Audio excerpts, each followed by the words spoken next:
First rule that I always talk about to success is you got to have a very clear vision of where you want to go. Because remember that 78% of the people don't love their work, they hate their work. And so this is an America statistic. But just remember, Arnold, the brain is just like the muscle. You know, you got to train it every day. It needs training, stimulation. You need to, and you have to push it all the time. And I wanted to create my own life. So I was extremely happy when I started meeting all these other guys with the age of 15 that went to weightlifting and bodybuilding. And I started to adopt that new life. And I felt this was really great.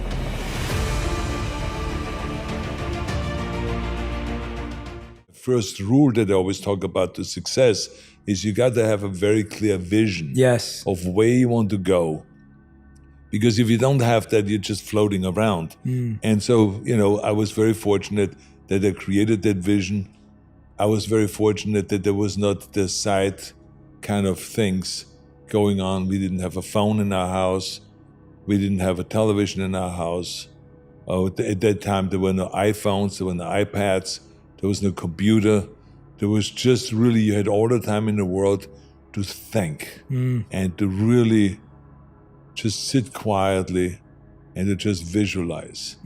And I always say that I feel sorry for kids today that are spending hours and hours on that iPhone or an iPad or computer, and they don't give themselves that chance to just settle back and to just figure out what do they want to do, or who do they want to be?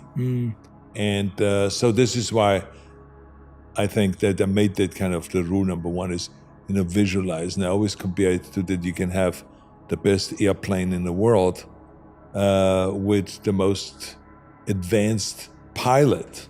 But if he doesn't know where to go, he's just gonna fly around until it crashes. And that's what happens to you in life. If you don't know where you want to go and who you want to be, you eventually just float around and you eventually crash. And that's why a lot of people are unhappy. They take drugs, or they drink, or the suicide rates. I think a lot of it has to do because people really don't have as much of a purpose and the mission and the vision and all of the things that drove me from the time I was like 15 years old. It was very clear which direction I want to go. What is it that made me successful? You know, how important it is to have a clear vision, for instance, and to have a dream that you can chase. Because then the work that you have to do becomes much more fun. Because remember that 78% of the people don't love their work, they hate their work. And so this is an America statistic. And so I feel bad for those people, and that's because they have no direction. They don't really have a goal, a specific goal that they're striving towards. So I always had a goal, very clear goal, and that's why it was always fun for me to work out 5 hours a day, or to train for the movies and the rehearsal, to do the stunt practice and the accent removal classes and all of the kind of stuff that you had to do, that I had to do in order to get into the movies and to work my ass off on that. And also, you know, to run for governor and to learn all kinds of new things about policy and politics and stuff that I did not know. And this is why I won the governorship. It's the same rules I've used over and over.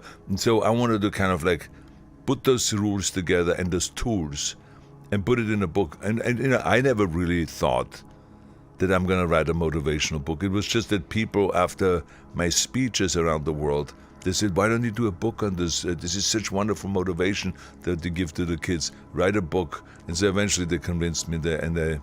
I can talk about something great without talking about that. Because I can talk about something great like equality today.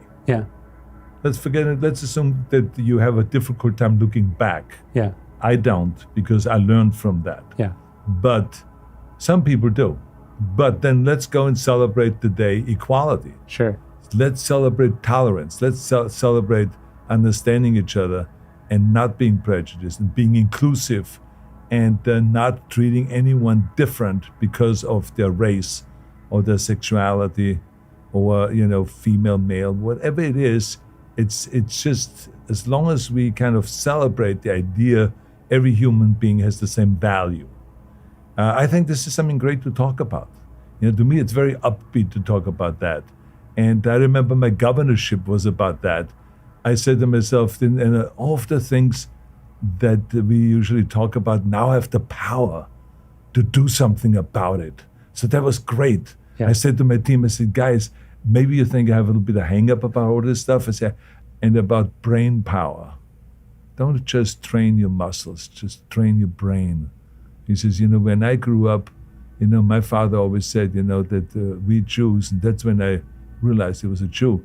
He says, we were always taken everything from.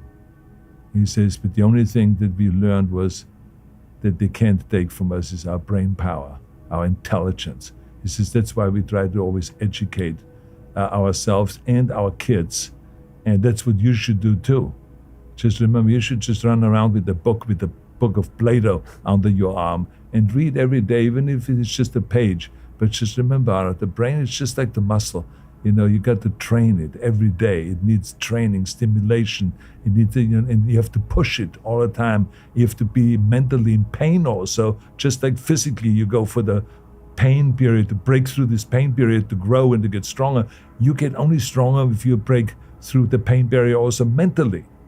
You have to sometimes suffer, you have to sometimes struggle, you have to sometimes fall, then you get up again, you may cry and all of that. So he was teaching me all this stuff. And to me, I think that had such a profound impact.